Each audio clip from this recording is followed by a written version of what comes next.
Grizzlies fans know it's the team that gives you the edge. Big River Steel does too. And much like the Grizzlies have recruited legendary talent, we want you to be part of our team. Are you ready to be part of something legendary? Then visit www.bigriversteel.com. That's www.bigriversteel.com.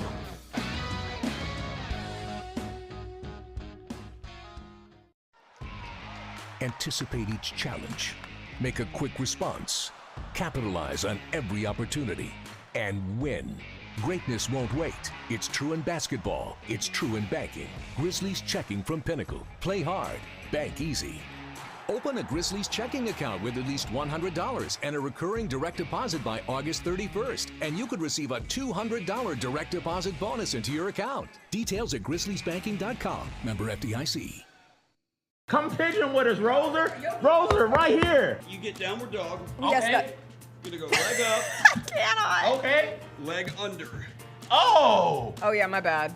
I thought that's what you were doing. You go back. Yeah, but then you sit. Oh, you're flexible. Tune in to the Jessica Benson Show with CJ Hurt, live every weekday at 8 a.m. on YouTube at Grind City Media and the official Grind City Media app. The Chiefs. They're... What? They covered for you, Bennett. No, I know, but I'm saying, like, everyone always tries to write them off. Whole team's hurt. They're 5-0.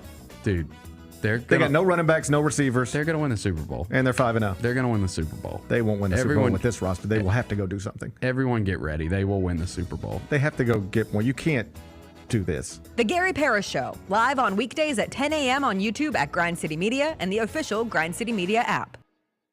Is Ja Morant the player in the NBA with the most approved going into this season? Ja Morant is one of the best players in the world. He's one of the best players in the world. On the court, there is no question, barring injury, that what Ja Morant is. Hey, Grizzlies fans, be sure to tune in to Grizzbeat, where the panel and I break down all things Grizzlies and take a look at the rest of the NBA as well. The show is live every Wednesday, 2 p.m. on YouTube at Grind City Media and the official Grind City Media app. Let's face it, there's a lot of trash talk in basketball, but the great teams let their performance do the talking. Like Ford F-150 with Pro Power on board, a class-exclusive industry-first feature that turns your truck into a mobile generator and leaves the competition speechless. Ford F-150, official truck of the Grizzlies. Greatness starts here at your Mid-South Ford dealer. Class is full-size pickups under 8,500 pounds, GVWR. At Southland Casino Hotel, it's time to work hard, play hard with our $500,000 giveaway. Earn entries October through November 9th and take home free play and amazing prizes on select Saturdays, including a big rig. Stay connected on social media for weekly drawing clues. Join us November 9th for the grand finale drawing where you could drive off in a four-wheeler, side-by-side, or big rig. Work hard and play harder at Southland Casino Hotel. Must be 21 plus. Play responsibly. For help quitting, call 800-522-4700. We got to talk about the best wrestling that we watched all week. You're up. I think Brunson Reed and Braun Strowman put on a 5-star match in 60 seconds. I've never seen it happen before. Brunson Reed chunks the fan at Braun. I'm like, where the hell did that dude come from? I got a tweet saying it's a good thing they're not in Memphis, or else that would have been one of the Memphis wrestling guys getting hurled. Exactly. Tune in to Grind City Wrestling weekly on the Grind City Media app and on the Grind City Media YouTube channel.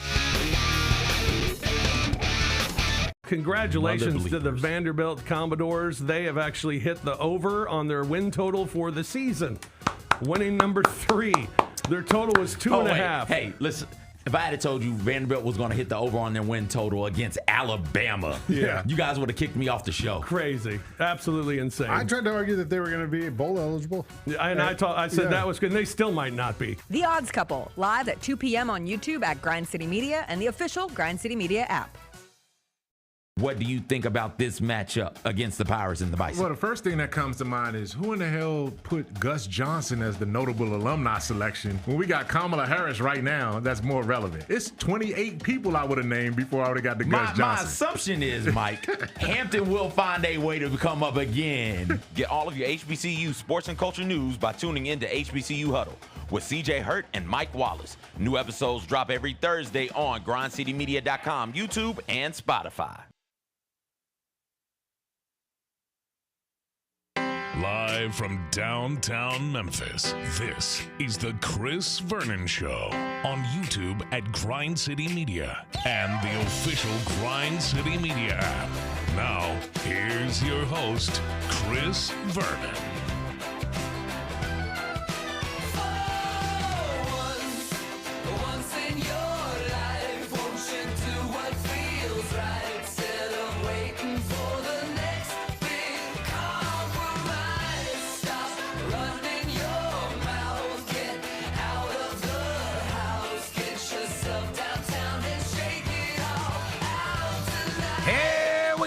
It's noon on grindcitymedia.com. It's Chris Vernon Show. Welcome. It's the Friday, October 18th, 2024 edition of the show. Today on the show, Gary Parrish will join us from the Gary Parrish Show as he does on Fridays. In addition to that, we'll check in with Brian Edwards from VegasInsider.com. We'll get his picks for the upcoming weekend. Some big-time college football games this weekend, not the least of which is Tennessee, Alabama, or Texas versus Georgia. We got some good ones this weekend. We'll get to the slate that is coming up. There were the NLCS and ALCS that went on last night. There was a terrible NFL game that went on last night. There was a big-time college basketball coach that called it quits, and a couple of major young standouts in the NBA preseason. Grizzlies going to have their last preseason game tonight before the real thing gets underway. They are playing against the Miami Heat at FedEx Forum this evening. We'll get you ready for that as well. It's a Friday. It's beautiful out. Smile. Let's do it. Turn it up.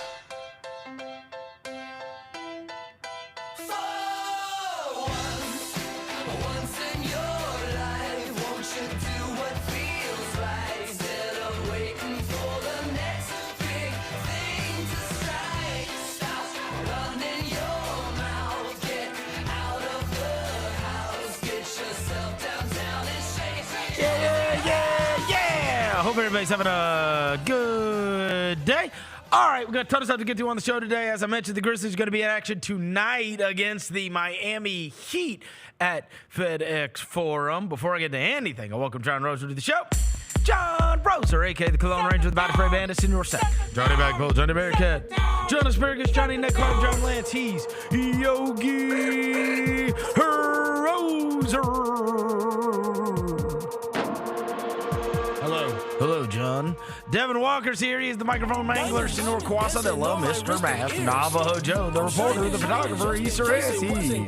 Walker 93. I wore this in honor of our fellow Memphian Glorilla because she is the third rapper in the last, I think, in the last century to have all of her songs from her album chart on the Apple Music chart. So shout out G to the L to the O, Big Glow, and Taylor Swift, if you didn't see.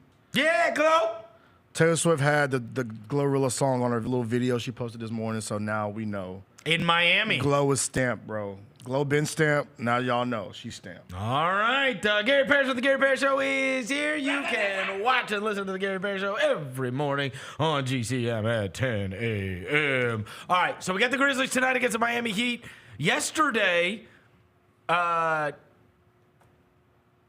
this is like old school, and I love this. So I was reading this article as I was preparing for the mismatch last night about the Miami Heat, the aforementioned, who the Grizzlies are going to play tonight, and kind of how they've kind of run it back with a lot of the same core pieces for 6 years, and Jimmy Butler's in this contract year, and he's been taking everything like super seriously, and probably was a little upset that he didn't get an extension. And they hope to have Tyler Hero healthy, and Bam Adebayo healthy, and Jimmy Butler healthy. They're another team that went through all kinds of crazy. I think I read they had 35 different starting lineups last year. Now we scoff at that because of the amount of players that the Grizzlies had to play and the amount of lineups that they had. But they're a team that also had very high hopes for their season, and then it's just like nobody was ever able to play. Anyway, what I said is old school is there's this article, Pat Riley, talking to selected media before the season starts, and it sounds like there are people that cover the Heat, and then you overlooked this, the ocean or whatever. You had to go to Pat Riley, Oh, yeah. and you were one of the 5 or 6 guys, right? And then he's going to talk to you, and he's going to answer your questions. I love the idea that you have to go to him, and then you're sitting in this office. I think he's almost 80 years old, Right. they said. And that is something from yesteryear, right? Where it's like, here's the old guy. No, just tell them they can come to my office. Invite, Ira Winderman and 5 other guys, and you can come here, and I will hold court with you that cover the team. He maybe demands that kind of respect more than anybody. Like he has a big presence about him. Like, oh yeah. When Pat Riley walks into the room, that makes people pay attention. It's like a mob boss. It's like a mob boss, low key. For sure. Like from my Godfather, bro. And it's heat culture. Anyways, Jimmy Butler didn't even play in the preseason last year. He'll get named an all-star and won't play in the all-star game. Jimmy Butler's just kind of done whatever he wants to do. Yeah. He has played in all 4 preseason games and is destroying everyone. Yeah. It's crazy. I wonder if he's going to play tonight. This is going to be wild if he plays a 5th preseason game tonight, getting ready for the season. Well, you would be more familiar with it than I, but there was all these off-season rumblings where Pat Riley hates Jimmy Butler. That was a thing. Because he got mad at him last year. Right. And for not playing and whatever else. And so, anyways, something to prove Jimmy Butler. And there have been other guys. I don't know if you saw the other night, I was reading this article. We've talked about guys not playing. And I think yesterday when it was announced that John Morant was going to play, everybody was like, oh, wow, John's going to play? And I was just reading this article about how Mike Malone said the NBA's gotten soft. I don't understand. What are we doing here? Of course my guys played in the preseason because he played all his starters all 12 minutes of the third quarter or whatever. And he's like, what is going on? We have to be in great condition in order to play an NBA season. And that's what we do, and we're getting these guys in condition, and the NBA's got soft, and I know his medical people were probably like, oh, my gosh. But I've thought a lot about this because we had this discussion last night on the show I recorded with Jacoby about Joel Embiid saying, I don't know if I'll ever play back-to-backs again or whatever. It's I am unconvinced that there's any evidence. And I know, the local team does it the same way. But I'm unconvinced that playing less makes guys healthier. I don't think there's any evidence to suggest that. I almost think it's the reverse. That's what I believe. In the absence of, again, you're never going to have great data on this, and there's going to be fluke things that happen. But I kind of view it if you train yourself to get the rest, then you're going to need the rest, right? You remember when Eric Hasseltine used to always have on Leo Mazzoni, right? He's pitching coach. And he talked about how those guys threw every single day. And, to me, and you saw guys, there are guys that could pitch 100 pitches all the time and throw all kinds of complete games and whatever else. And now we have better diets, we have better science, we have better training, we have better everything. And it's I don't really understand. To me, it's kind of like if I took some time, I've got to train myself to be able to withstand that. I can't just go and put 350 pounds on a bench press and expect myself to put it up, right? I'm going to hurt myself, right? Well, I'm glad you brought up baseball because it's what I was thinking of too. Every major league franchise now is they got pitch counts on guys and they won't let them. I mean, they don't even want you to get to the 7th most of the time. And nobody's arm withstands it. Okay. Everybody's hurt anyway. Right. But here's my understanding. Every front office subscribes to this. Yeah, you can't run him out there this often. Can't go more than 100 pitch, whatever the numbers are. They all subscribe to this stuff on some level. And then you say, okay, show me the data on it. And they don't have it. Right. It doesn't really exist. There's not like the San Francisco Giants have this data that says, if you do this, this will happen. And if you don't do this, it's not as clear as they make it sound. To me, and again, you this remember is this? Nolan Ryan, I just Googled this. Yep. In a game 50 years ago, which he threw 235 pitches in the game. 235. Sheesh. Now you will not see that. We'll have 2 baseball games today. None of the starting pitchers will go past 110. And I'm just unsure that more rest keeps guys healthier. To me, I look at it and go, hey man, look at the guys that are durable throughout the NBA, right?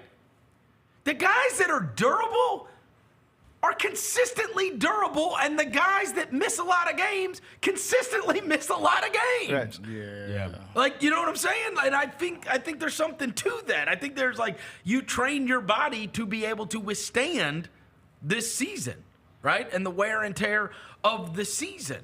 And then when you don't, and then you're taking time off here, we say, oh, no, it's too much load. We got to load manage. You know, what we found is, and I don't know what we find, right? And I just don't know if it keeps anybody any healthier. Well, it's like if you're like, even if you can relate this to like exercising and working out. Of course. Say you do like 4 sets of 12 deadlifts.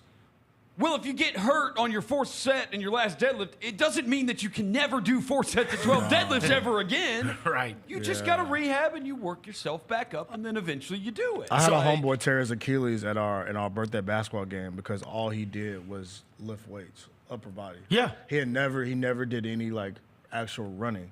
The second he did running, his Achilles just exploded. Yep. So it's like preparing your body for what you're about to do. Like, I'm with hooping, bro. Like, you're a basketball player. Go play basketball. Right. So I'm glad. There's a long-winded way of saying I'm glad that John Morant and them are playing tonight. Yeah. And shout out to Jimmy Butler. I'm also glad, and I shouldn't say this, but I'm glad nobody ended up getting hurt or anything. A sprinkler went off in the Forum. They had to evacuate the building. And that cut Gary's show short, which I was very happy with because it got cut short before he was able to talk about Tony Bennett. And I wanted to talk about Tony Bennett.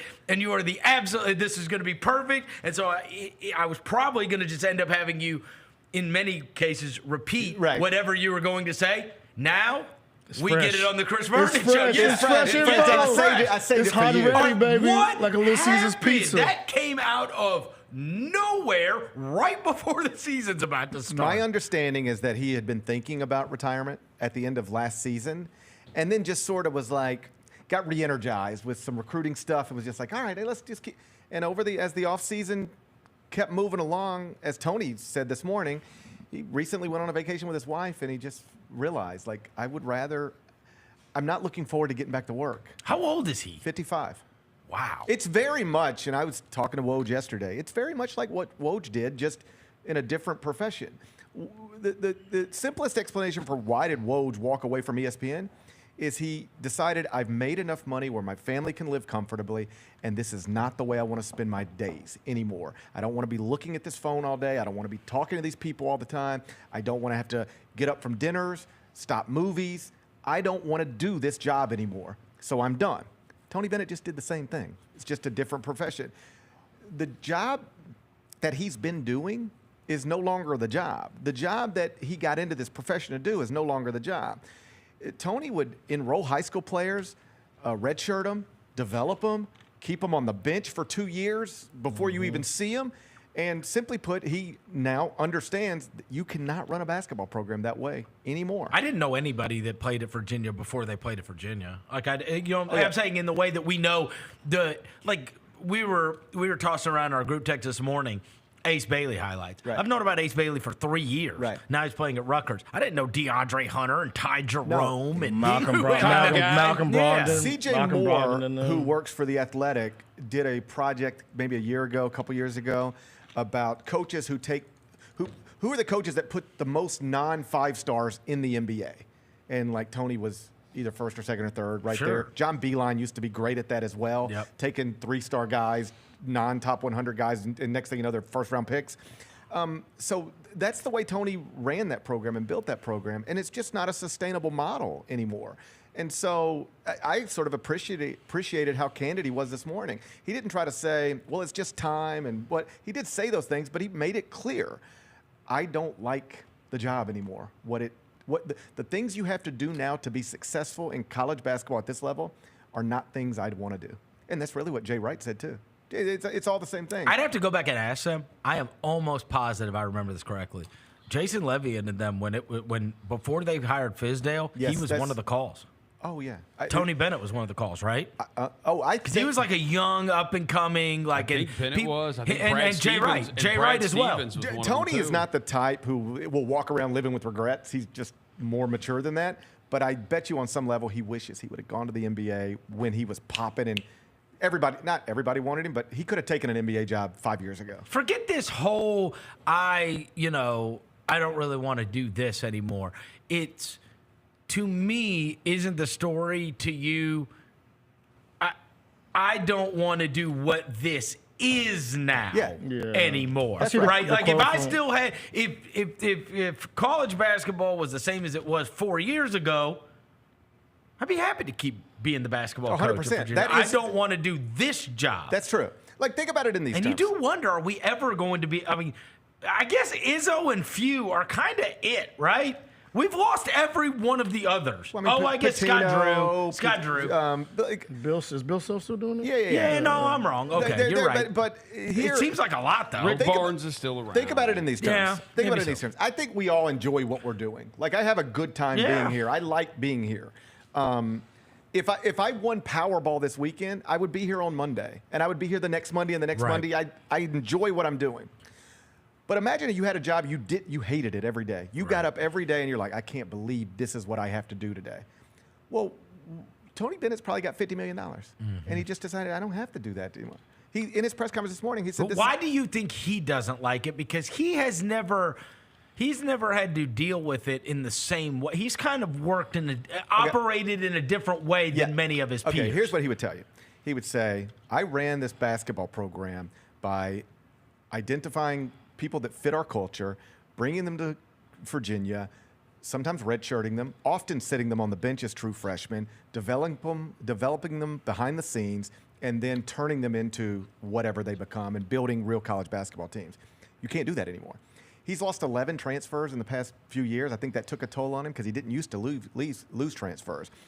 He actually said Memphis trashed them last year, and Memphis wasn't BTA, good. Yeah, they BTA. He actually has said this publicly before he announced this retirement. Like a year ago, he made this point, which sort of, you can see the signs of this is where this was headed. He said at one point over the past year or so, he text messaged like a lot of his former players who were in the NBA, like in a group text, or maybe it was individual, but either way, he reached out to him and he said, hey, I want to just ask you guys some honest questions. If you could have transferred without penalty, like you could have gone, you didn't have to sit out, would you have left? And he said, to a man, every one of them said it would have been the worst thing I ever did, because going through that and developing in that way and fighting through it, it was the best thing for me. But if I would have had a chance to leave, I would have. Yeah. So he says the way I run a program is not. I can't do it anymore. I can't develop somebody on my bench because he wants to play and he knows he can transfer and play immediately somewhere else. It's just the whole thing's been flipped over. And he was just like, this is not an enjoyable, I don't enjoy what the job requires to be successful for me to do. It's not stuff I want to do. I mean, did he enjoy averaging if I was a kid, I wouldn't enjoy averaging 18 points a game as a team. That's not a fun thing to be a part of. Being 350th in pace. Yeah, I'm like, I'm good on that, bro. Somebody said, it was a good tweet last night. Somebody said, Tony Bennett actually planned to retire after last season, but he's 351st in pace, in tempo. So he's just now getting around to it. There's a little bit of that. Yeah, I would have been good on that, bro. But he just, you're going to, I could give you 5 other power conference coaches who have told me, we'll see if they follow through, but they're like, GP, I'm out. There's one coach who told me, I've got a good team this year. They're great kids, great parents. But once they're gone, and they're gone after this year, I'm walking out with them. I don't want to have to do this anymore. Lots of coaches. I've actually heard that from high school coaches. I'm not kidding. Yeah. They can't hold on to their players. Dude, I got a 7-year-old baseball team can't hold on to your players. I mean, it's just like it's insane. It's insane. They can't hold on to their. But I mean, like you think about you saw who are that FACS team. They're like state champions. They and stripped that team, bro. Yeah, but the best player went down to Florida, and the other ones all went over to St. George's, and they're going to sit out for a year. And it's like, okay, what if I was on the St. George's team? What about all these kids are coming over and the coach is coming over? It's like, yeah, I see these transaction stuff all the time, and that's high school. Dude, I'm not exaggerating. My little guy has been he's been playing competitive baseball for 3 years. Every year the team gets blown up by parents. Every year. Yep. Like he will play in a tournament tomorrow with a brand new team because the team he played with 2 weeks ago is no longer a team because of parents. That's crazy. And it's not even surprising when 7. it happens. 7. But I want to be clear. It also happened when he was 6 and also happened when he was 5. You cannot keep a team together. Can't keep a 5-year-old baseball team. What do they? What do 5-year-olds do in baseball? Oh, somebody's in center field and their pops is sure they should be shortstop. Now we got an argument. The coach's kid is Wait, this playing. happens like every month in like 7-year-old baseball, 6-year-old baseball? It is crazier than the people who tell you it's crazy even suggest. What position does your son play? Catcher. He's been playing catcher. And there's somebody until he switches teams. Yeah, now he does. And you agree with this? You ready for this? And anybody who's ever been on a team with that, he's gonna get you to say you have a problem with it too. I've never said a word haven't? about anything. Chilling? I'm the best baseball parent that exists. I don't yell. I barely talk. I don't. Manager loves you. I've never made a comment about where my son was hitting in the lineup, where position he was playing. Nothing.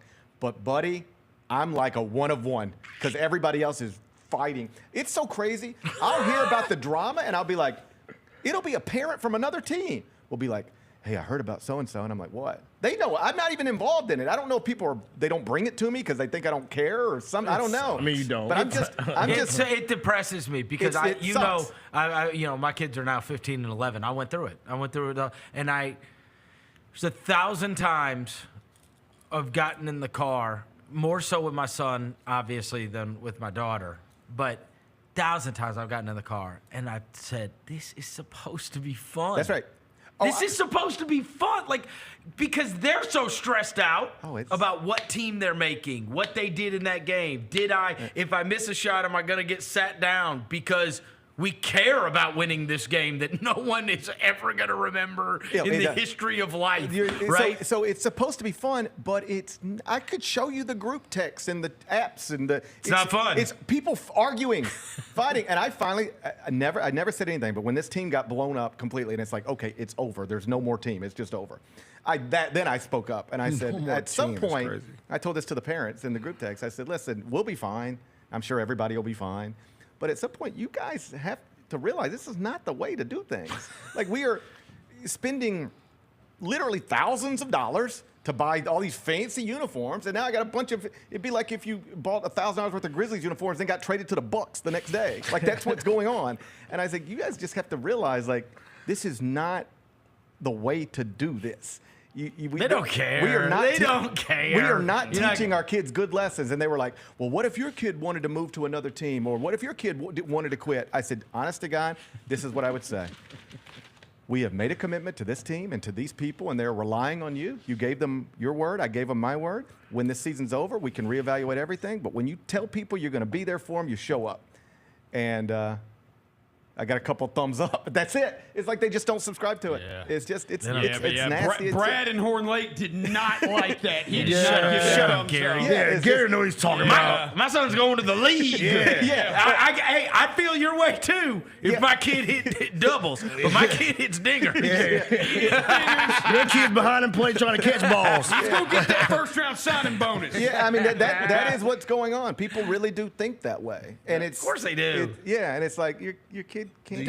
I refuse to believe the best thing that ever happened to me was taking William to the EYBL tournament. Right. I was realized he couldn't make it. Bro, we walked straight in. I said, it was what's the kid's name that's going to Ole Miss? John Bull. John Bull. John Bull was the center on Curtis Gibbons' team. Right, he was the center. And I walked in. I swear to God, the first court we walked up to, the guy blocked 6 shots on one possession, right. And I said, you will never score in life against that guy. It's never happening. People kept trying to go make layups. Whap! He's and he was a junior. Then he was 7'1". No. And then we walked to the next court, and there was another of them. Right. And I was like, this is crazy. Yeah. Where are they? He sent me those Ace Bailey highlights. Right. They're all, he's 6'10". No. He's crossing people over, step back. No. I'm like, okay. And what's the point guard playing against him? The point guard 6'6". What's his name? The left-handed. The other 5-star. AJ. Dylan. Not AJ. You talking about Dylan Harper? Yeah, Dylan Harper. He's 6'6". By the way, I want to ask you. Okay. How? Because I saw this. How the hell are they allowed to wear Nike? They had Nike shoes on last night. I think this is a situation where the students, they can do whatever they want now. I mean, you're not telling anybody what to do. I've never seen that before, bro. What? Rutgers is an Adidas school. They had Kobe's on last night. They can't make them wear the shoes, though. If the kids probably have a Nike deal. But I feel like the jerseys are going to be Look, Adidas, if the price of getting those guys is they wear whatever shoes they want, then you just take I was them. like, I've never seen play barefoot players. if you want to. I know we don't care. All right, let me seen players wear Adidas. Wimby might play barefoot if you let him. Yeah. Hey, let me get back to the Tony Bennett Yeah. thing. Do you think we'll ever see him on the sideline again? Maybe. I mean, 55 is. I know everybody thinks I'm not. Do you think Jay Wright will ever be on the sideline again? I don't think Jay Wright will ever be. He seems very comfortable with his life now. And Tony Bennett's a good-looking guy. He could do TV. Tony could do TV. Tony could do whatever he wants. I mean, if you're ugly, you can do TV too. Yeah, I mean, obviously. But he is a handsome man who actually would translate well to television. He looks the way you're supposed to look on TV. Yeah, right. I just talk the way you're supposed to talk on TV. I don't look the way you're supposed to look on TV. People watch it with their eyes closed. Yeah, please. I would encourage that. He can do whatever he wants. I guess the way I would answer that question, at 50, just because you think at 55 I'm burned out and I never want to do this again, doesn't mean you'll actually never want to do this again. What if regulations come in and everything stabilizes and it's more professionalized, but it's not as wild as it is right now? And, after 5 years of nonstop vacations and all the family time you can get, somebody approaches him and just says, hey, won't you come try to do it again under these circumstances? It ain't like it was when you walked away. I could see that, sure. I don't want to speak for Woj, but it wouldn't be the craziest thing in the world if I saw him in 4 years as an NBA insider again. We all go through these things where you just go, I'm so sick of what I'm doing, I can't do it anymore. It's just most of us, don't have $70 million where you can just walk away whenever you want. But Tony did, and so he's walking away from something. It will depend on if he finds, and this is going to be the same thing with Adrian, right? If there is reward in what he does next. Yeah, right? because if that fulfills him. And that's where I think. If he doesn't get fulfilled doing that, then he'll say, I want what I used to have because I was happier then. I think what is undeniably true is you got to find something to do. Yeah. You can't be 55 years old just not doing stuff. That's right. That's no way to live. I can't tell you how many retired basketball players I've worked with, and they say, you look forward to retirement, and after a month, you don't know what to do. Like Brendan Haywood, he was like, I couldn't wait to retire. And I retired, and I was like, man, I'm going to go to the movies every day. I'm going to go get a massage every day. I'm going to go play golf every morning. He's like, I did that for 2 weeks, and I was bored out of my mind. Yep. And so this is where I would never do what Woj is doing, leave that to go run a basketball program. On some level, I think that's bananas. But it's something he cares. He's real passionate about it. He loves it. Yep. It's what he wants to do. So Tony will have to find that thing. If he thinks he's going to be happy and fulfilled, just throwing a ball in the backyard with his kids and going on vacations, that will not do it. I like Tony Bennett. I've always liked Tony Bennett. We had a chance to have him on the show in the past, and that was back to Washington State days. I like the guy. I think the guy is a great coach. It's super BS to do this right now. Yeah, I mean, I would say that if that was Penny, we would kill him for walking away right before you're about to start. Yeah. Like, bro, there is something to be said about the timing. Like, I get it. You don't want to do this anymore.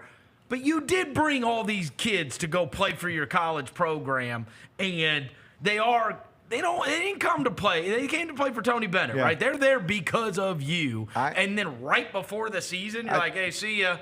I think that's a fair criticism. Have fun, guys. No, I can only say if we did this locally, if Penny tomorrow said, you know what, I don't need this. Right.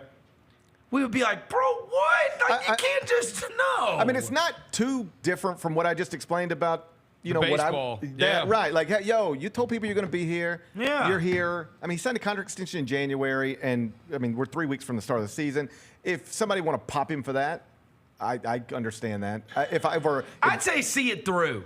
Well, how about that? Again, as you said, he got reinvigorated in the offseason. Like, he was like, okay, some recruiting stuff went the way. Let's go. Here's the ideal scenario. He knew at the end of he knew after last season that he didn't enjoy what the sport had become and where it was headed, and he should have walked away then. Mm-hmm. I think because Tony really is as genuinely a good person as you hear. Sure. Like, he's a good dude. Like you would like him to be your neighbor, whether he ever coached basketball or not. And I think the truth is probably he didn't want to do it this way, but really thought, I'll fight through it. And then just reached a point where it's like, I can't. It's not an enjoyable way to spend the next 6 months. Which is fine. But it only affects you. Right. But it doesn't. Well, Dan Hurley talked about this a little bit. Like, he obviously interviewed with the Lakers and considered that. I don't think he was going no matter what. But one of the things he has said is, I did convince Alex Caravan to come back to school and not go enter the NBA draft. And, he came back. If I would have told Alex Caravan on the day of the draft deadline to withdraw, I'm not going to be here next year, he would have stayed in the draft. He only withdrew from the draft to come play for me one more time. Mm-hmm. I can't walk away from that. Dan Hurley said that. Right. And so he probably could have gotten him drafted at the Lakers. Yeah, right. But it's a fair draft anybody. It's a fair criticism of Tony, but I think the reason, and some people are hitting him with it, I think the reason that's not the column people are writing too much or at all is because I don't think there's any. And I also think people lament what's happening with college basketball They like him coaches. too. Well, I've heard some people say, well, this is Tony Bennett just trying to manipulate the hiring process and get his guy his job. If you leave after last season, they'll who gives a crap? Yeah, but I genuinely don't believe that's what Tony Bennett was trying to do. I think Tony Bennett woke up one day recently and said, or maybe went to practice one day and left practice like these assholes. I'm not dealing with I'm supposed to be. If I get one more kid saying if I don't get him $50,000, he's walking. Right. Yeah, that's happening. I'm supposed to beat Cooper Flag with these dudes? That is happening. I was reading an article. I was getting ready for the college football weekend this weekend, and they were talking about how this second-team All-American for Notre Dame. I was reading this article about how second-team All-American, first-round draft pick, one of their corners. He's out. He's done, for the season. And that the other corner left after 4 games. Yeah. And I was like, can you imagine? And that's, happening everywhere. Yeah.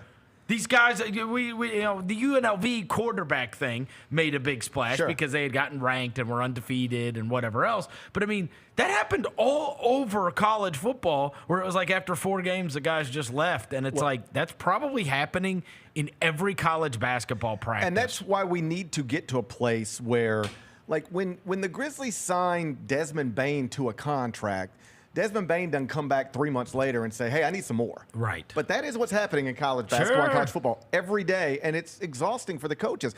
I've heard, I don't want to say what coach it is, but it's a big-time program, and he says, here's how we're doing NIL, and it might blow up on us at some point, might not work long-term, but this is what I've done.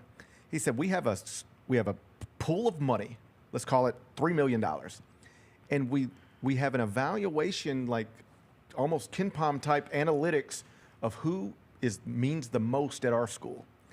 And if you are the most important player, this computer spits it out. If you're the most important player, you get this much money. And if you're the second most important, you get this much money. They have an algorithm? Really an algorithm, and it's all scaled. It's you rank 7th in importance. You project to rank 7th in importance on our team this season.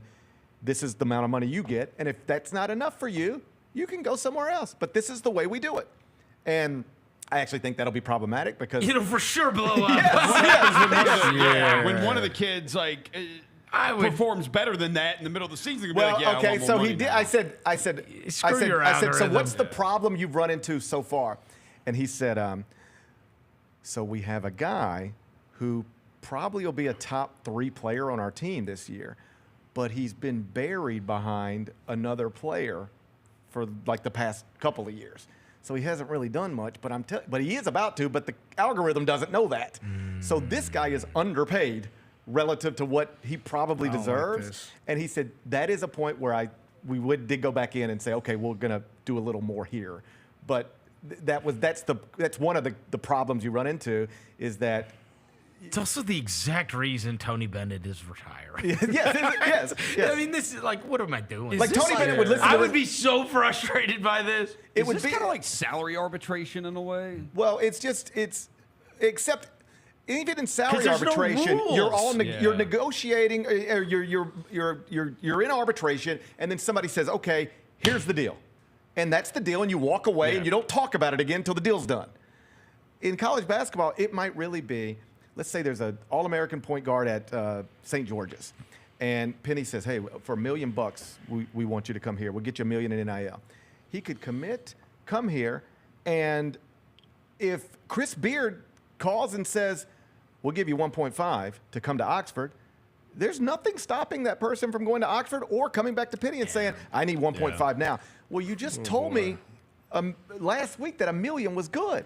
Yeah, but now it's $1.5 million. It just went a pawn shop because it went the complete opposite way. Right. It did. Like it went from the NCAA. Anytime you took them to court, you won, and so then now it's just become totally unregulated, right? And that's what I think most coaches would be fine if you just need the transfer. If you want PJ Haggerty on your team, that's going to cost you $150,000. Sign the contract. He'll play next year. We never have to talk about this again.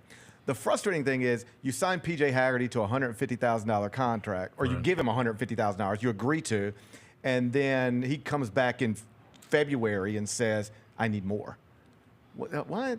I got to go find you more money now? I thought we were good. It'd be like buying a house for $800,000, and then they come back 4 months later and say, it was actually 1.1. Well, because now you've gotten all the street agents involved again, too. Like, I mean, even that kid that was the UNLV quarterback. They're like, this guy isn't even a licensed agent. No, right. That is negotiating with the school. Yeah, and it's just a guy. And that's what it's probably his buddy. And that's what and that's what you know what I mean? It's like, man, they ain't getting you. I read an article saying that so and so was getting so and so. Oh, they didn't even make you right. The guy transferred from Holy Cross. Coaches, I didn't even know they had a football team. I didn't either. Coaches would they'll say, you'll get a phone call from somebody, and it'll be like, I represent A, B, C, D, E, F, G. Would you be interested in any of them? Oh, my God. Yeah. Player B, that's $75,000. Bro, what? Like, it's really like they'll call you and like, they're just it's like you're shopping. Yeah. And they're like, and it's like, well, who calls? I don't know who this person is. I know he's not a lawyer. I know he's not an agent. He's just a person trying to get us to agree to give this person money so then they can take 20% of it because nobody here knows what they're doing. Yeah, Kendrick Perkins is definitely making them phone calls. The headline is UVA's Bennett cites state of game for retirement. So it's also the funny, Rothstein quote. Well, you see some of these, I've seen Mike DeCourcy wrote a column, Seth Davis made a comment. It's like, you shouldn't say this is about the state of the sport. Tony Bennett literally said it's about the state of the sport. Yeah. Just because Rick Pitino wants to keep coaching into his 70s doesn't mean that this job that these people are doing now is wearing on a lot of them. No. And I think we just went through an era where Krzyzewski, Roy, Boeheim were all into their 70s. Now we lose Jay in the early 60s, Tony at 55. I think what you're going to see going forward until all of this stabilizes, because these guys are all making so much money now, you can walk away at 55 with $50 million. Yeah, I just looked at the longest tenured college coaches right now. Greg Campy at Oakland. He coached there since 84, 85. Izzo, Mark Few since 2000. James Jones at Yale. Izzo is the one everybody thought would he's just going to tap out. And he don't want to do it because he does hate this. Every time I see Tom, no matter what we are talking about, within 3 minutes, it's like, and this is, he just hates everything about it. They got a billionaire who just dropped $8 million on his program and said, spend it however you want. So now he's in the game. But generally speaking, it's just like, imagine any job. What if your job changed dramatically overnight? That's right. Literally, the one thing you were always told you can't do or else is now the thing you have to do or else. Yeah. That's a weird profession change. All these coaches are kind of like Leonard Hamilton since 0203, Scott Drew, Bill Self. It's crazy. Scott Drew has been at Baylor forever. Right. And he'll retire there now. Yeah. I mean, he turned down Kentucky and Louisville this offseason. Last thing before I get you out of here. It's 3-1 in your series. Yeah. 4:00 today. Yeah. Do you feel like you can? No. You're resigned. I am. I'm sad. You can't do it. I don't think so. All you gotta do is, look, we've been in this spot. Hey, win today, win the next one. Now you got game 7. I'll be fired up. Like if Lindor leads off, I'll be right back in it, tricking myself into thinking. But this whole experience, everything about it, every aspect of it, it's something I look forward to forever. It's the first time they've been in this situation in 9 years. Only the 4th time they've been in this situation, I think, my entire life. In every aspect of it, it's been shitty. Just What? everything. None of the games have been competitive. Every game is somebody's been up by 6 runs at some point. Yeah. Every game. You ever been like you plan a vacation? You have idea whether a round of golf, a vacation, a dinner. You have an idea of how it's supposed to go, and you look forward to it, and you can't wait, and then it just doesn't go the way you wanted it. That's what I'm dealing with right Bro, now. I tell you this, I'll never forget. This is how haunting it is. In 1996, the Cardinals make it to the NLCS against the Braves. And go look at the last 2 games.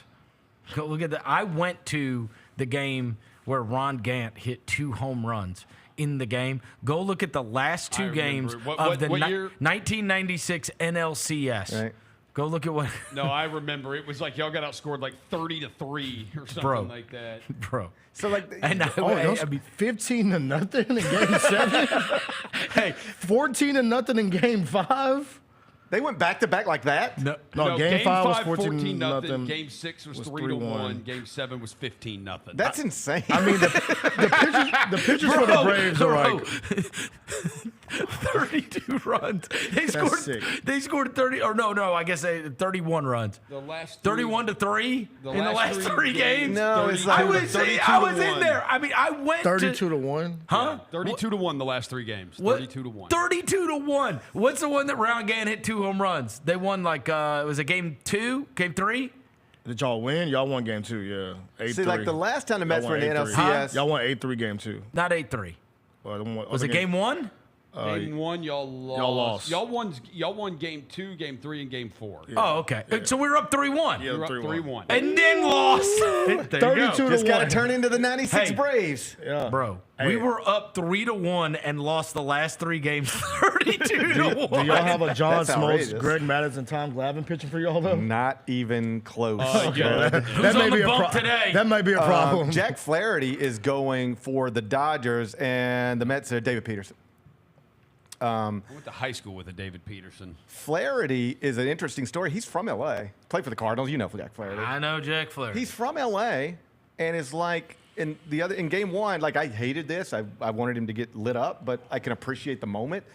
He's from L.A. Game 1 NLCS starter in Dodger Stadium, and reportedly.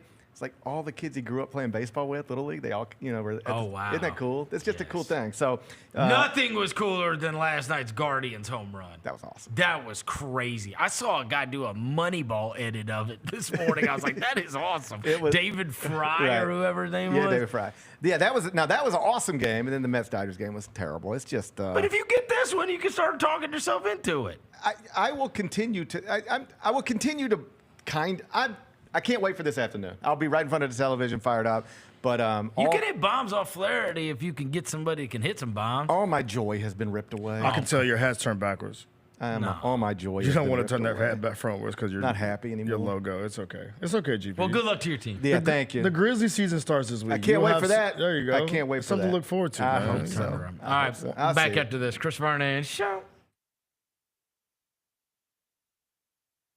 What do you think about this matchup against the Pirates and the Bison? Well, the first thing that comes to mind is who in the hell put Gus Johnson as the notable alumni selection when we got Kamala Harris right now? That's more relevant. It's 28 people I would have named before I would have got the Gus Johnson. My assumption is, Mike, Hampton will find a way to come up again. Get all of your HBCU sports and culture news by tuning in to HBCU Huddle with CJ Hurt and Mike Wallace. New episodes drop every Thursday on grindcitymedia.com, YouTube, and Spotify.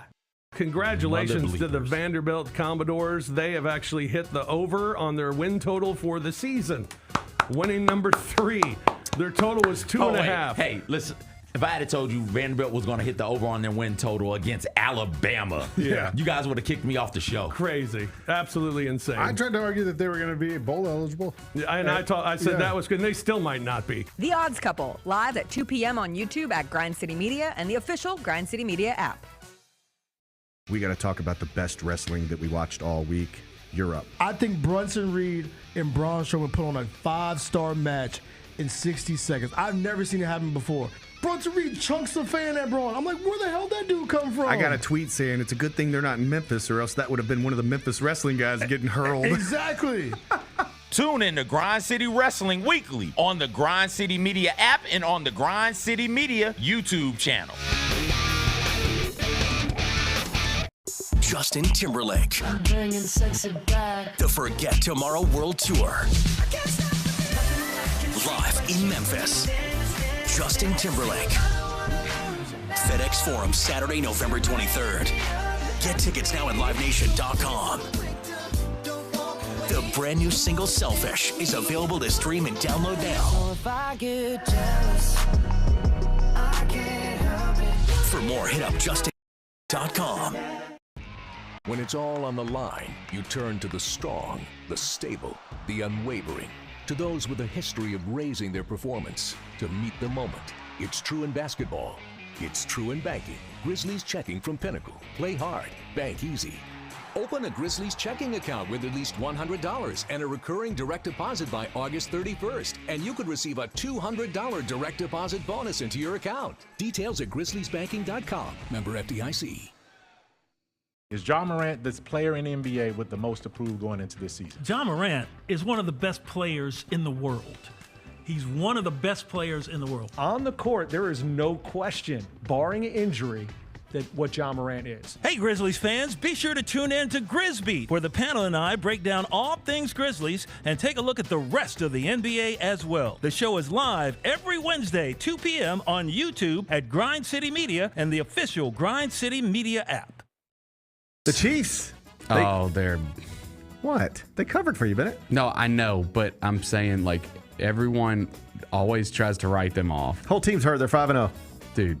They got no running backs, no receivers. They're going to win the Super Bowl. And they're 5-0. They're going to win the Super Bowl. They won't win the Super Bowl with this roster. They will have to go do something. Everyone get ready. They will win the Super Bowl. They have to go get more. You can't do this. The Gary Parrish Show, live on weekdays at 10 a.m. on YouTube at Grind City Media and the official Grind City Media app. Come pigeon with us, Roser. Roser, right here. You get downward dog. Yes, okay. Gonna go leg up. Can I? Okay. Leg under. Oh! Oh, yeah, my bad.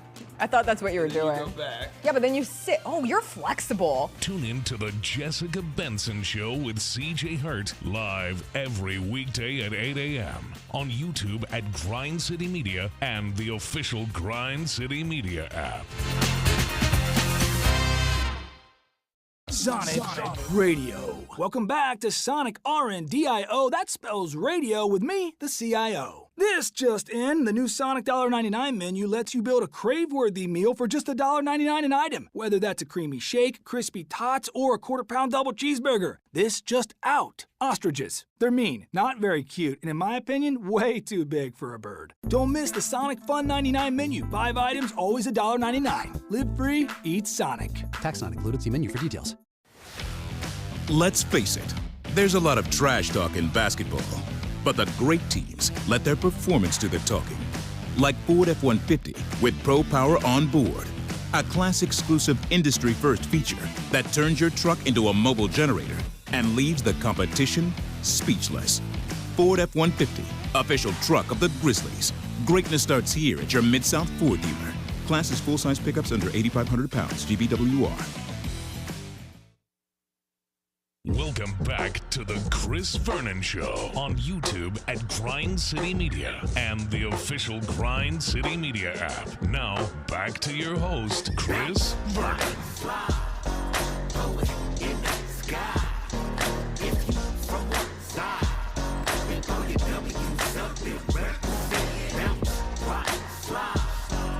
All right, we're back. Chris Vernon Show. Got a good college football weekend.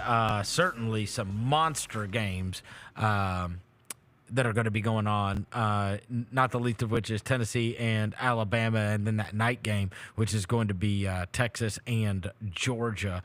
We'll get some thoughts on those, as well as all of Brian Edwards' picks for the weekend. He joins us weekly. He joins us now from VegasInsider.com. He is Brian Edwards. Brian! What's up, Verno? Hey, buddy. All right. Can you hear me? Yep.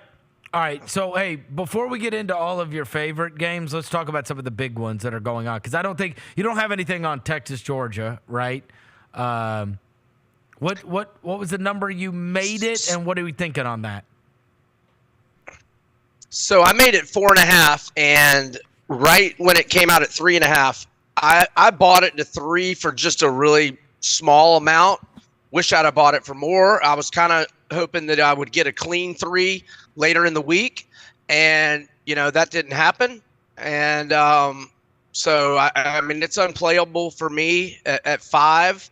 I mean, if you wanted to do a money line parlay and have Texas as a part of it, I'm good with that. But I can't lay 5. I've got a little bit on it at 3 behind the hook. Is my camera giving y'all problems right there? Yep. I can't. You know what? And honestly, both of the games, both Texas and Georgia and Bama, Tennessee, I have no idea what to think about those games, honestly. Like, I saw Bama have 550 yards and 9 yards per play against Georgia. Like, I saw that. And it's ruined my thoughts about both of the teams. Right?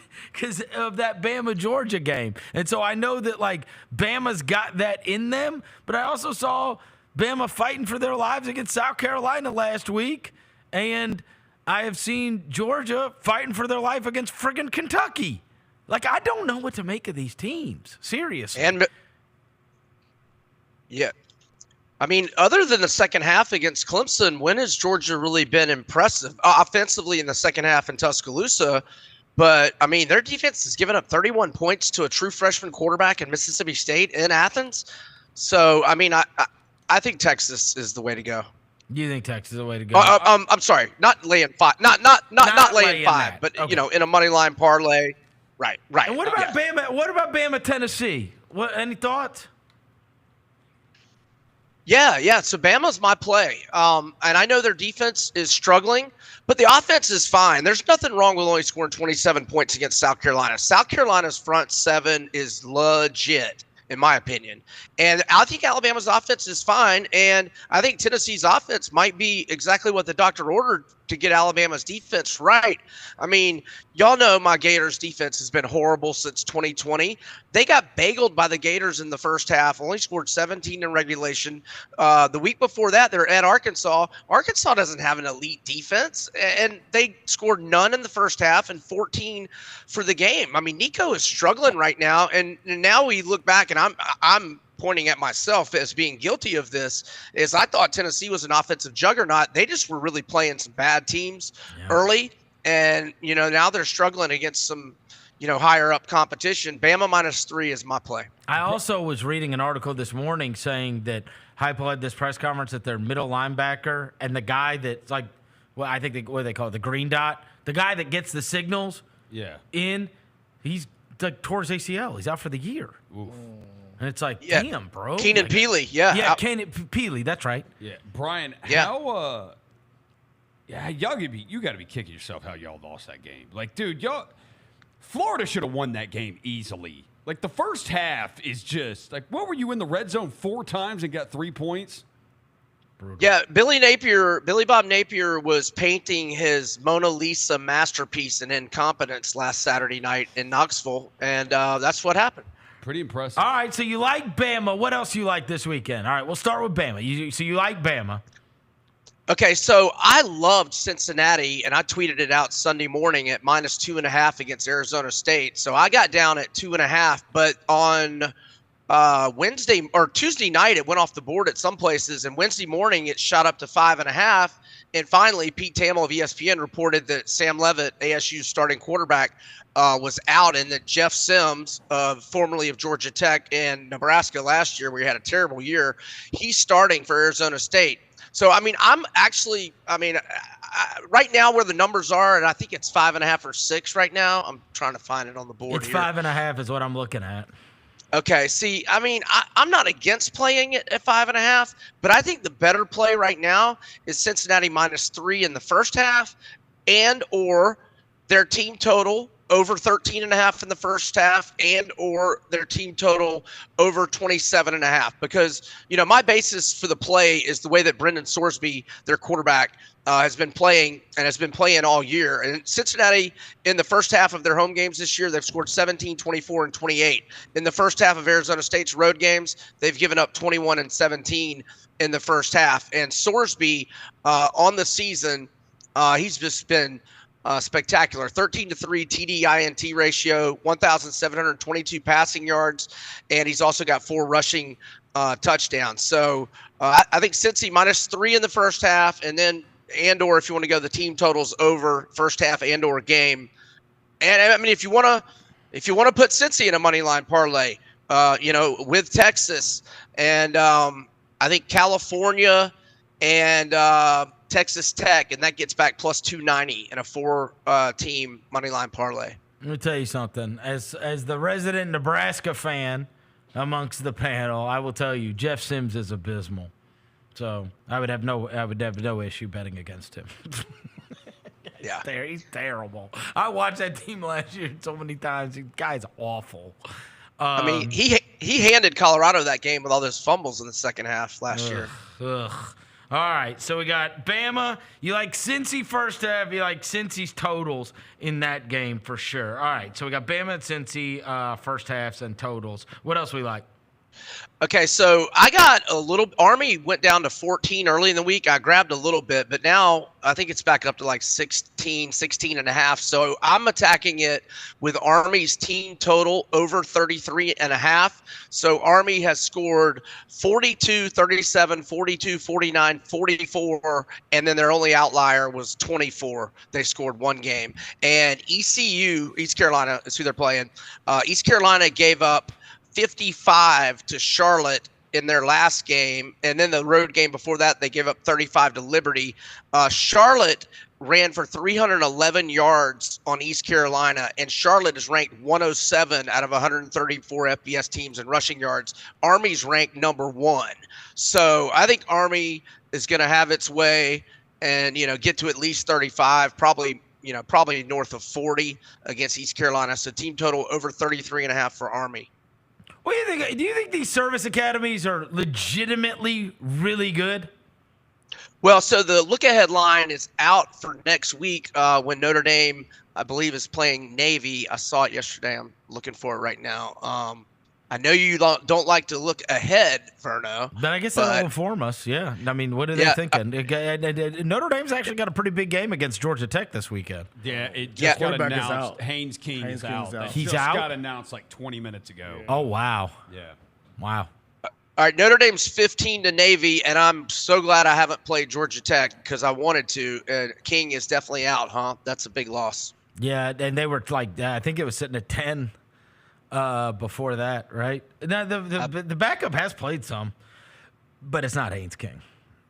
Right. It looks like it's up to 12.5 and 13 at some spots. Brent Key is 7-3 ATS, 5 outright wins, 10 games as a double-digit dog, but I don't think I can play him without King. Yep. That would have been a really fun game if Haynes King was available. Yes. It's certainly a big upset watch. Absolutely. All right. Bama -3, Cincinnati first half and their team totals. Army team total over 33.5. What do we got next? All right, let's go with Indiana -6.5 at home to Nebraska, and Indiana 6-0 straight up, 5-1 against the spread. They've won their 6 games all by at least 14 points. 5 straight spread covers. Curtis Rourke, the Ohio transfer quarterback, 73.8 completion percentage, 1,752 passing yards, 14-2 TD-INT ratio. I just love how Indiana's playing. Nebraska's only played 1 road game this year. They did win and cover 28-10 at Purdue, but they did not score their first point of the game till 2:49 left in the third. They got a pick 6 in the fourth, and it made it look as if they played well. They actually played terrible that game. So I'm going to go with Indiana -6.5 at home. Nope. You can't get on that one, huh? No, I can't do it. I love that Indiana team. But we do not do we don't do Matt Rule as an underdog. No. I hear you. I can respect that. Especially coming off a bye. They didn't play last week. I can respect that. They didn't play last week. This guy has been he's paid my bills for years. There's very few things that have actually worked out for me. Matt Rule as an underdog is one of them. Yeah, we used to play him at Temple when he was at Temple. Oh, yeah, Temple, Baylor. All along the way. The dude is a great underdog coach. Yeah, he Great is. underdog coach. But that Kirk Cignetti has set the world on fire at Indiana. He has just been crazy great. So I'm excited actually to watch that game. If you would have told me that I would be excited on October 19th to watch Indiana, Nebraska, I mean, there's no chance. Yeah. There's no chance, but it's actually a great game. It is. That's actually a great game this weekend. And Indiana's favored by 7 to Washington next week. So if they win this one and that one, what would that make them 8-0? They've only won 9 twice in program history, and they've never won 10. And this is his first year. And think about how big this is. So Nebraska has this game and then at Ohio State next week. And you said they have Washington the next week. Indiana has Washington the next week. So, I mean, both of them got some pretty good games on the horizon. Ohio State's minus 21 to Nebraska next week. I don't know about that either. That's they disrespect my guy Matt Rule. All right. Bama minus 3, Cincinnati first half, and then team totals. Army team total, Indiana, Nebraska. What else you got? Yeah, let's go with Arkansas plus 3. Taylon Green is not on the injury report. I think it's a great spot for Arkansas. 2 weeks to prepare. So the last 4 times LSU and Arkansas have played, all 4 games were decided by 3 points exactly. And Pittman's been really good as a home underdog. And, I mean, look, Arkansas was winning in the fourth quarter of both of their losses. I mean, they're just a play or 2 away from being 6-0, and you give Bobby Petrino 2 weeks to prepare.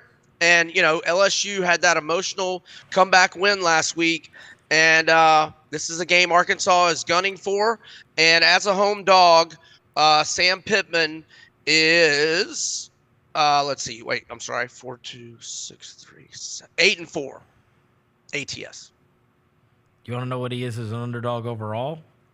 Yes. 22-8. I like that. Yep. Look, I'm with you on this. So I think both of these teams have deceiving records. I've watched way too much Arkansas football this year. They are better than their record. They're better than their record. And LSU, not as good. No, they were down huge to South Carolina, and the refs absolutely cheated on their behalf. Last week, I mean, they never led. They never led. And it also took them multiple fourth down conversions. It took them a miracle last-minute touchdown. And Ole Miss had 100 million injuries and penalties. Like, everything about that was weird. And it's like, bro, I would argue they should be 3-3 right now. I could argue that Arkansas should have 1 loss and that LSU should have 3 losses. Yeah, and Sellers got hurt. The quarterback for South Carolina got hurt in the second quarter, and really their offense didn't do much the rest of the game other than that one long run by Rocket Sanders. Right. I just don't. Yeah. I'm with you on this. Night game, Arkansas. Did you see that clip that was going around of Sam Pittman? And they were like, why do you SEC teams in night games that have been underdogs have had so much success. It's been really hard to go in and win a night game on the road in the SEC. Is there any reason for that? Like, it was on his coach's show. Somebody emailed in the question, whatever, and so the host asked him, and he's like, "Why do you think it's difficult to win a night game? It's proven to be so difficult for these SEC teams to win road night games." And he said, "The drinking." Damn. The whole day? The drinking the entire day? He goes, people are usually pretty excited by the time that game kicks off. And I was like, he's the first guy that actually just, he said, the drinking? That's why. Yep. I mean, you go to these SEC towns, bro. They start early. It starts early. And then by the time that game kicks off, it is, it just reeks in the place. It absolutely reeks. But it makes it hard to win. That is for sure. So I'm with you on that. All right. So you like Arkansas in that game. Bama, Cincinnati first half and their team total overs. Army team total. You like Indiana, Arkansas. Anything else in college? One more. Texas Tech -6.5 at home to Baylor. I made Texas Tech 9. The Red Raiders have ripped off 4 straight wins, going 3-0-1 ATS, including a 28-22 win at Arizona last year. Their QB Morton, 1,640 passing yards, 14-2 TDI&T ratio. The running back Taj Brooks, one of the best in the country, 679 rushing yards, 7 touchdowns, 5.5 yards per carry average, despite missing a game, and they're 18th in the country in scoring, 39.3 points per game. Baylor has lost 3 in a row, both straight up and against the spread. Their only wins this year over FCS foe Tarleton State and the worst Troy Calhoun Air Force team I've seen in a long, long time. And I like Baylor on the road, 0-3 straight up, 1-2 ATS. I like Texas Tech -6.5. Last 3 wins are pretty good for Texas Tech. Arizona State, Cincinnati, at Arizona. That's pretty good. Yeah. Pretty good. Yeah. I have not seen Texas Tech all season. They're 5-1. I haven't seen them. Who the hell coaches them now? Who's the Texas Tech coach? Joey McGuire. Joey McGuire? Sounds like a character from a TV show. Yeah, it does sound like a character from a TV show. I have no idea who that is. Joey McGuire. Okay. So Texas Tech over Baylor. You like that one. All right. And then Kyle Pitts overs? Is that what? No. Although they have hit back-to-back weeks, by the way. But Jaden Daniels. You love Jaden Daniels. Of course. No, we're going Commanders. Kirk Cousins is dealing. Yeah. We're going Commanders again. So 4-0-1 against the spread, backing them the last 5 games. Got the push last week, but I thought they played well. I mean, I don't think there's any shame losing by 7 at Baltimore. But I'm usually betting on Commanders. I think I'll say it's a 50-50. I'm betting against the Panthers as well. Carolina 1-5, both straight up and ATS. They've lost by margins of 18, 26, 10, 23, and 37. I made Washington 11.5. I got it at 7 early in the week, but I still love it at -8. And I did their team total over 30.5 as well. Wow. Okay. Oh, my God. And I'm just seeing this. All right. Do you have anything else in the NFL that you really like? Lions and Falcons, but I warn the listeners, whenever I bet on the Falcons, it's no bueno. But I really like the Lions. I can't believe this. I'm just looking through the games this weekend. I know what you're going to say. You didn't know this? I get to bet on Patrick Mahomes as an underdog again? Yes, yes, you How many times do I get to do this? Only when they play us or the Ravens. Why are you guys still favored against them? I don't know.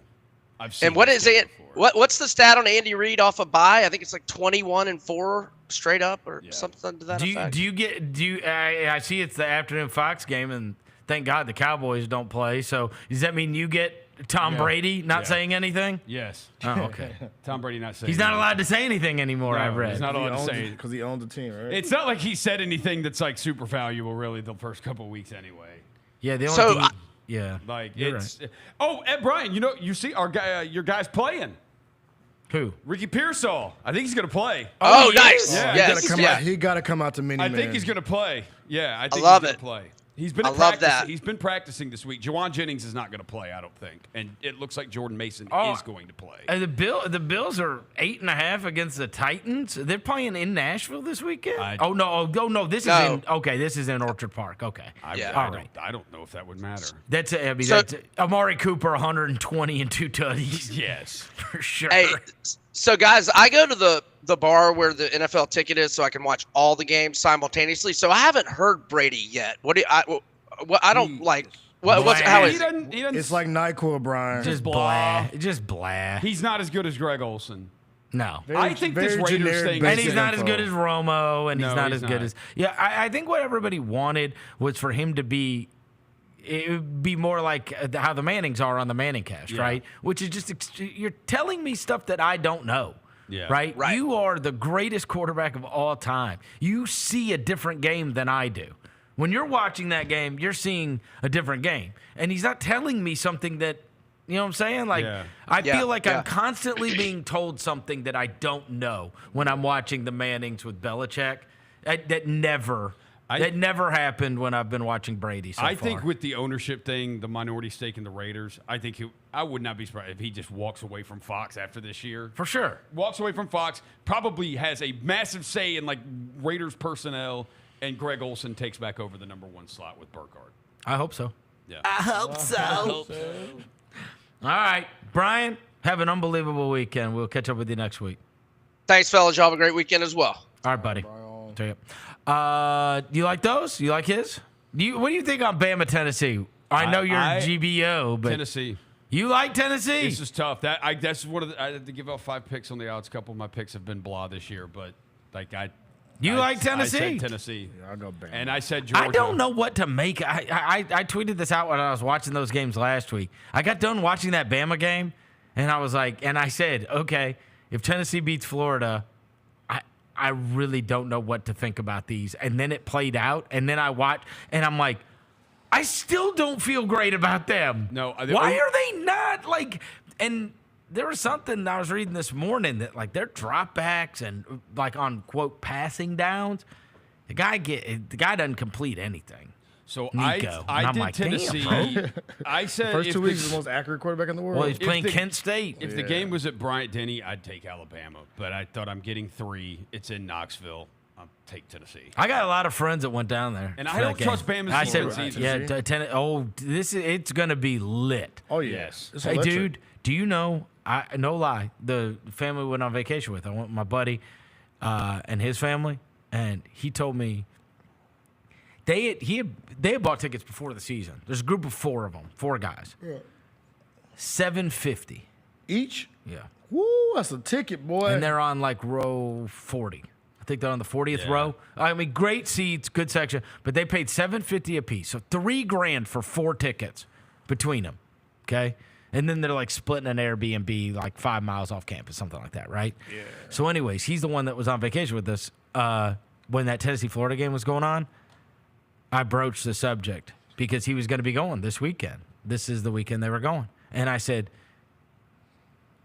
if they lose, are you still going to go? And he said, absolutely not. He really was not going to go. He was just going to sell the ticket. Just get the bread. He don't want to deal with it. I meant to That's tell something you want to hey, go, though. I meant to tell you guys this, too. For his regardless. business, he bought front row, amazing seats for that Tigers North Carolina game. Yeah. Before he realized that that's when we were on our trip. He resold those for profit. Was able to flip them. Yes. Okay. I think they were I think they were $400 a ticket or something. He sold them for $600. Damn. But people don't want to sit down low. Yeah. I mean, he bought them down low. It's like a company thing, Yeah. right? Yeah. But because that's typically what happens with those. I'm right? scrolling You down bring this- clients or whatever the case may be. The cheapest ticket to get into Neyland right now, if you want to be on section Y10, row 22, $363 a ticket. $363. Lowest So price. this is. I bet you could also- probably walk around with. I bet you could walk around with $250 cash and probably get in. Yeah, get in if for you're there. $250, yeah, But I mean, I bet it would cost you $250 cash. This is also DeBoer. This is his first real road game in the SEC. They lost at Vanderbilt. Dude, the crowd was 80% Bama fans. This is. Oh yeah, that's fair. This is real. This is gonna be. This ain't the Pac-12 sissy football he's been involved Bro, in. they had 550 yards against Georgia. Yeah, it was in Tuscaloosa. Yeah, but bro. they had 550 yards. They can do it. They could. I mean, Yeah, that's what I can't get out of my mind. Give me. But give he me turned it Jalen over. Milroe. But Milroe turned. I love Milroe. But that was against Georgia. When did Tennessee impress you? But he also turned it over twice against Vanderbilt and twice. You last see week. Nico When run. did You see Tennessee Nico run out of impress bounds? you? You saw Nico run out of bounds when the game No, mattered. I know. When did Tennessee impress you? I told you the only reason I'm taking it is because it's in Neyland and I'm getting 3. I'm saying, Only when reason. did Tennessee impress you? They impressed me against the weak teams that they've played. Against Kent State. I know. Yep. And I was in on it. I know. I will say this. That Oklahoma, because they dominated Oklahoma. They dominated so that did game. Texas. The road game. Texas is better than Tennessee. No, but I'm going to make you. Hey, it's possible that I can make you feel some kind of way about Texas and Tennessee with what I'm about to tell you. home games, ranked matchup, SEC night games. Both of those games apply, right? No. Tennessee's afternoon, 2:30. Oh. Tennessee's 2:30. ESPN? So just Texas applies. Just Texas. Yeah. It is a ranked home. It's a ranked matchup. Yeah. They're 15-4 against the spread. Yeah. This goes back to the Sam Pittman thing. Yeah. Why is it so hard to win on the road at night in the SEC? The drinking. Yeah. Well, I mean, it's, by the way, Arkansas is a night game in Fayetteville this week. but it's not ranked. No, it's not. They're not ranked. But they'll be drunk. LSU is. The Hogs will be drunk. Yeah, They'll that's be for drunk. sure. That number's little, though. It's a small number, bro. Texas also, look, and this is another one where I've just gotten, it becomes paralysis by analysis. You read everything and you're like, okay, now I really, because I read another article this morning and they're like, but Carson Beck is a different deal. And then they were like, here's the quarterbacks Texas has played this year. And I was like, oh my God. Like, they have not played a quarterback. I'd take the points with Georgia. They haven't played any, you look at, and in fact, hold on, when I was reading that. So who would be it was like a freshman, a second year walk on and something. I was like, what? And I was like, that's kind of wild. It feels like we're a little deep into the season to not have faced a quarterback of any count, but I guess they played against. It also feels like nobody believes in Oklahoma. Georgia. It was Colorado. Okay, look, Colorado State, Michigan. We know their quarterback situation is pathetic. UTSA, who cares? Monroe, who cares? Mississippi State, who cares? So the only two games are really at Michigan and Oklahoma. Those are the two games that Texas has played. And both of them have disgusting quarterback situations. Yeah. Right? Like, truly disgusting quarterback situations for both of them. So the Carson Beck thing is a much different deal. Much different deal. I just can't get out of my head that they gave up 500 yards when they played Bama. So what I thought about. So this is why. So this is. But this is why. Like I think I remember watching every second of that game, and it really was just the first quarter. They got hit in the first quarter, and it came out of nowhere. And I remember Kirby saying, except for when the game was on the line and they gave up a spinning. They did, but 75-yard touchdown. No, but if you go look at Alabama, Alabama's defense was awesome in that first quarter. The rest of the game, Alabama's defense was terrible, and Georgia was able to move the ball and do what they do. Kirby said at halftime of that game, he said they came out with nobody in the backfield, and that was new. They hit them with something they had not seen before that they were not prepared for at all. Their defense was not. Bro. Like, I don't know if Sark's going to do that. But Texas has better players than Bama does. So, I can calm down on that. They're down 30-7. They were. Bama shut it down. They were. Yeah, bro. That's why I'm rolling with what's the name. I don't know if Bama shut it down. Not defensively. Defensively, they came back to what they were, which is not good. Jalen Milroe had 6 incompletions in the game. Yeah, I'm not talking about their offense. I'm talking about Bama's defense. Bama's defense is bad. Give me Milroe, bro. Milroe and all them fast receivers. I know. I'm rolling with them. Roll Tide. I can't wait. Look, I thought Tennessee was going to break loose last week. Yeah. And then they couldn't score. They are who we thought they were. They had 0 at halftime. Why can't they score in Heupel's offense? They had 0 at half. I know. Florida should have won that game by double digits. At home. Florida should have won that game by double digits. Crazy. Same old Tennessee, bro. Crazy. Ain't none changed. What? Are you going to the Memphis game? Yeah, I'll be there. It's wrestling night. Who? Did I tell you yesterday? Oh, yeah. No. It's like everybody. Jerry Lawler. Was he not there when I read Yeah, when he I read wasn't the there, list? no. Oh, hold on. I got it right I here. think this was It's already up. Wednesday. You ready? Jerry Lawler, of course. Jimmy Hart. Is Jerry okay? No. We keep bringing Jerry out for this stuff. I didn't want to say it on the air. He can barely move. Like, he can barely talk. Does he know he's there? No, he can't. He can't talk. So what are we doing here? Yeah. So we got Jerry Lawler. We got Jimmy Hart. We got dangerous Doug Gilbert, Verno. Jimmy's gonna be there. Yes, there's Jimmy Hart on this list. Oh, that's awesome. Dangerous Doug Gilbert. We got Tommy Rich. Wildfire Tommy Rich. Wildfire Tommy Rich. Yeah. We got Downtown Bruno. Okay. The Spellbinder. Reggie B. Fine. American Gladiator. The Memphis Tiger. And the Rushing Wrecking Ball. The Rushing Wrecking Ball? Yeah, so I guess he's going to like. They're gonna Remember last year? Who was it? Like, was it Jason? It was Jason Voorhees. Jason. Jason Voorhees wrestled. I went to that. That was the Tulane game. Yeah, Jason Voorhees. He brought out Jason Voorhees, Yeah. and then like the Tiger wrestled him or something. He's probably gonna wrestle the Russian Wrecking Ball. Jason Voorhees. No, the Memphis Tiger. They're gonna do the USA. Surely thing. they could get Jason to show back up. No. He said, "I'm done with this. I'm going back in the river." Jason Voorhees. Yeah, it was amazing. Yeah, he's done. But they're wrestling at 5:00. And then the game's at 6:30? 6:30. They'll have a meet and greet with all those old wrestlers. That's awesome. Yeah, so you want. What's our game on? ESPN Plus? Animal Planet. No, stop. Come on. Is it? Is it ESPN Plus? I think it's ESPN. Let me check. Hold on. Did you go to the thing early in the week? I was gone. I went Monday, yeah. They say anything about North Texas that I need to know? Oh, they're amazing offense. Top 5 offense. No, dead ass. Oh, really? Top 5 offense in college football. I'll be damned. Like, they got an amazing offense. Good weapons. Oh, this is a good game. They're 5-1. Yeah, that's what I'm saying. 5-1. They're a good team. Yeah, they score. They score a lot. So it's going to be, Yeah. Seth. That's why the total's 66. Oh, it looks like you would hate their quarterback. Oh, bro, you know this is my dynasty team, bro. But look at his picture. Oh, Chandler Morris. He looks like he would tell on you. He for sure looks like he would tell on you. In khaki shorts and Sperry's. He would definitely. He has told on so many people. Yes. My dad could buy this Chandler right now. Morris is for sure told on people. Yeah, he's a snitch.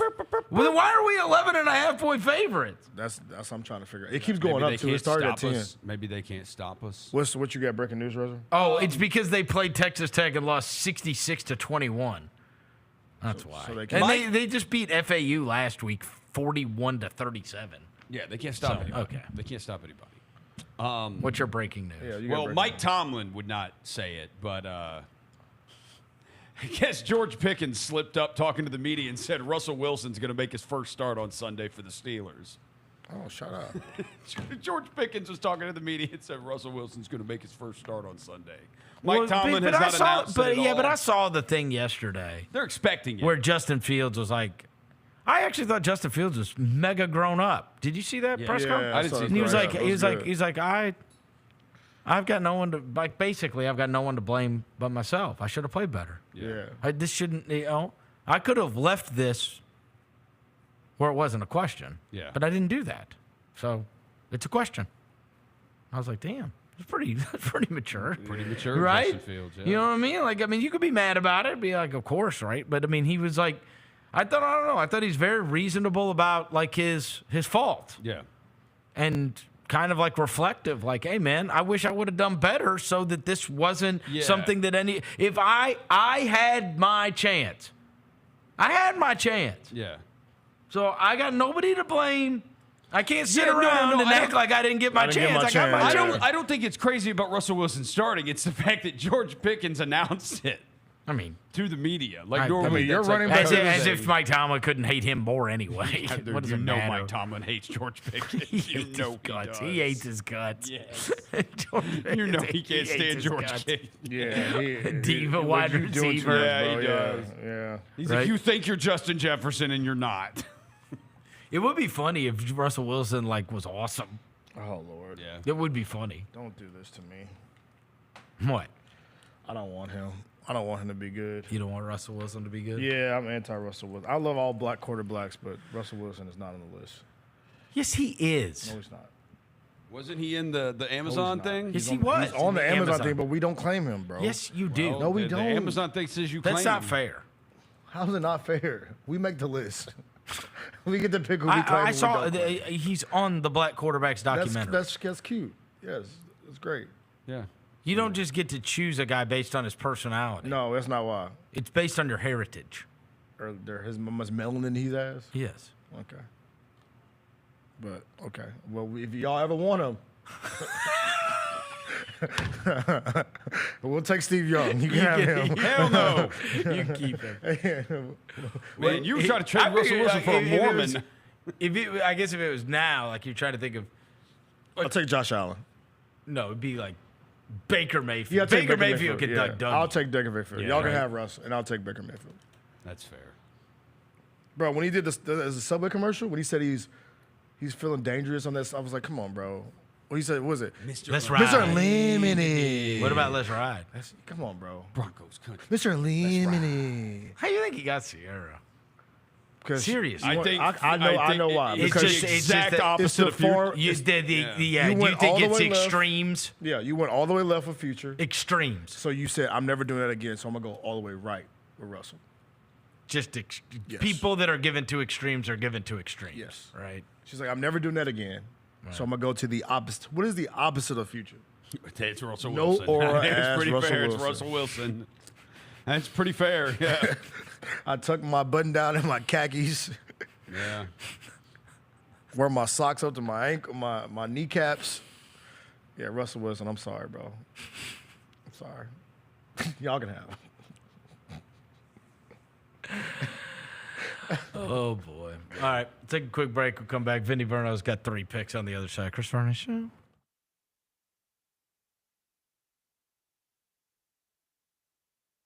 We got to talk about the best wrestling that we watched all week. Europe. I think Brunson Reed and Braun Strowman put on a 5-star match in 60 seconds. I've never seen it happen before. Brunson Reed chunks the fan at Braun. I'm like, where the hell that dude come from? I got a tweet saying it's a good thing they're not in Memphis, or else that would have been one of the Memphis wrestling guys getting hurled. Exactly. Tune in to Grind City Wrestling weekly on the Grind City Media app and on the Grind City Media YouTube channel. Come pigeon with us, Roser. Roser, right here. You get downward dog. Yes, that. Gonna go leg up. Cannot. Okay. Leg under. Oh. Oh yeah, my bad. I thought that's what you were doing. Go back. Yeah, but then you sit. Oh, you're flexible. Tune in to the Jessica Benson Show with CJ Hurt live every weekday at 8 a.m. on YouTube at Grind City Media and the official Grind City Media app. Justin Timberlake. I'm bringing sexy back. The Forget Tomorrow World Tour. Live in Memphis. Justin Timberlake. FedEx Forum, Saturday, November 23rd. Get tickets now at LiveNation.com. The brand new single Selfish is available to stream and download now. So if I get jealous, I can't help it. For more, hit up JustinTimberlake.com. Congratulations to the Vanderbilt Commodores. They have actually hit the over on their win total for the season. Winning number 3. Their total was 2.5. Hey, listen. If I had told you Vanderbilt was going to hit the over on their win total against Alabama, Yeah. you guys would have kicked me off the show. Crazy. Absolutely insane. I tried to argue that they were going to be bowl eligible. I said that was good, and they still might not be. The Odds Couple, live at 2 p.m. on YouTube at Grind City Media and the official Grind City Media app. Is John Morant the player in the NBA with the most approved going into this season? John Morant is one of the best players in the world. He's one of the best players in the world. On the court, there is no question, barring injury, that what John Morant is. Hey, Grizzlies fans, be sure to tune in to Grizzbeat, where the panel and I break down all things Grizzlies and take a look at the rest of the NBA as well. The show is live every Wednesday, 2 p.m. on YouTube at Grind City Media and the official Grind City Media app. The Chiefs. They're... What? They covered for you, Bennett. No, I know, but I'm saying, like, everyone always tries to write them off. Whole team's hurt. They're 5-0. Dude, they got no running backs, no receivers. They're going to win the Super Bowl. And they're 5-0. They're going to win the Super Bowl. They won't win the Super Bowl with this roster. They will have to go do something. Everyone get ready. They will win the Super Bowl. They have to go get more. You can't do this. The Gary Parrish Show, live on weekdays at 10 a.m. on YouTube at Grind City Media and the official Grind City Media app. Welcome back to the Chris Vernon Show on YouTube at Grind City Media and the official Grind City Media app. Now, back to your host, Chris Vernon. Throwing dead presidents.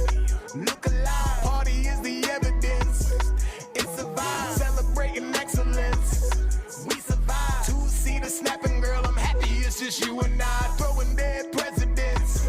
Look alive. Party is the evidence. Turn on my music. It's a vibe.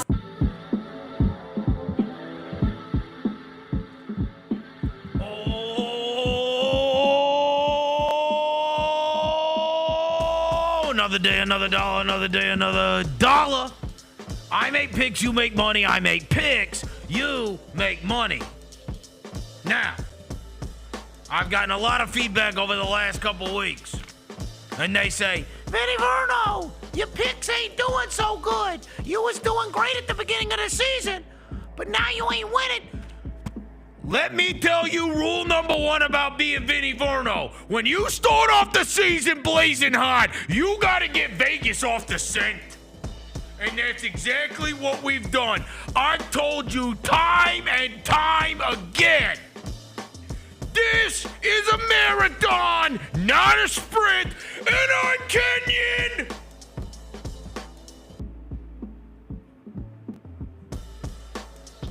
Now we're getting back in our winning ways, and we got 3 games.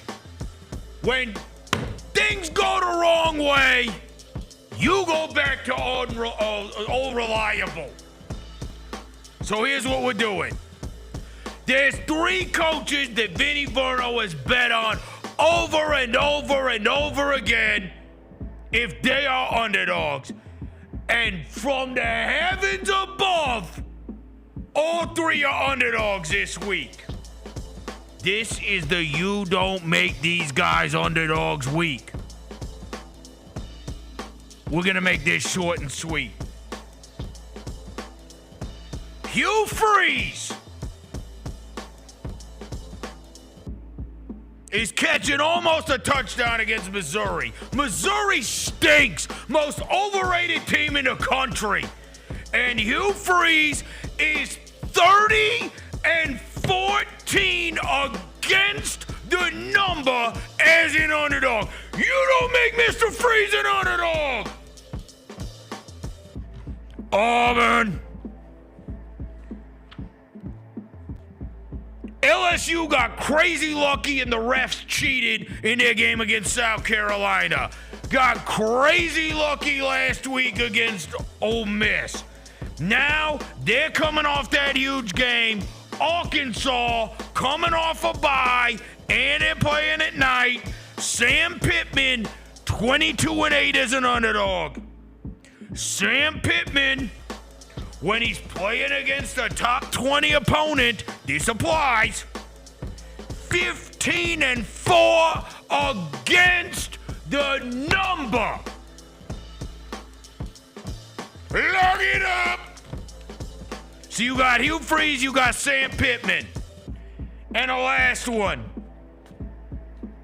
Father, forgive me. You know I love Kirk Signetti. I love Kirk Signetti. I love Indiana. I love Rourke. I love everything that's going on there. I love Google Me. We have made money on Indiana this year. Everybody's on the Indiana train. But you can't make Matt Rule an underdog. How many times you gonna learn, Vegas? 35-18-1 against the number as a dog. My mustache is in my friggin' mouth.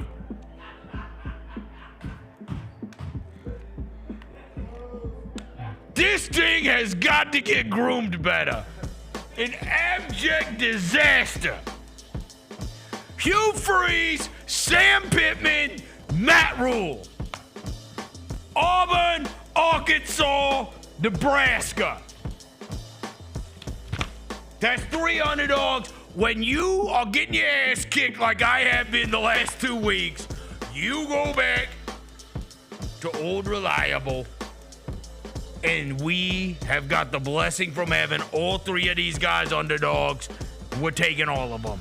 Hugh Freeze, Matt Rule, Sam Pittman, Auburn, Nebraska, Arkansas. I need to groom my mustache. 3-0, 3-0, 3-0. Auburn, Nebraska, Arkansas. I'm Vinnie Verno. That's Philanthropy. Raleigh Fingers. And you're welcome.